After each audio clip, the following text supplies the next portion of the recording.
All right, first we want to get to some breaking news that we have out on the housing market. Pending home sales, that data out here just moments ago for the month of June, rising 4.8%. That blew past expectations for a rise of just around 1.5%, the largest monthly increase that we have seen since December. When you take a look on a regional basis, we saw increases in the Northeast, in the Midwest, and also in the South, actually across all four regions, the West as well, where we're seeing the most strength, or the biggest jump, I should say, on a month-over-month basis. That was in the South. We saw a month-over-month change at just around 6.3%. When you take a look also in the movement to the upside here in the Midwest, Maddie, that moved higher by about 4.7%. So again, maybe some improvement in the housing market that we're starting to see. But you couple that maybe with some of the data that we've gotten out on existing home sales, there is certainly still some weakness and lots of questions just about the lack of supply that's out there, about and whether or not, or I guess the timeline maybe more accurately as to whether or not that's going to fall into better balance. Yeah, it's interesting to see kind of that headline rising number here, because if you look at pending home sales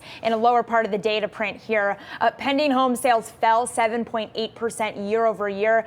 They also fell 6.5% year over year last month here. So even though you're looking on your screen here at that headline number, a rise of 4.8% in pending home sales in particular, it's interesting to look at that data point because the year on year piece, because month over month can be a little bit more volatile moving forward. And those pending home sales, as a reminder, that's just often looked at as kind of a leading indicator of existing home purchases, given that properties do typically undergo a contract a month or two before they all are sold. So that's why we look at that year over year context as well here. But interesting to see that year over year number falling despite the June home sales. That indicates to us that next month, of course, will be critical to watch, particularly as we're all gearing up to find out what the Federal Reserve is going to be doing heading into September. The market pricing in a 100% chance of a rate cut.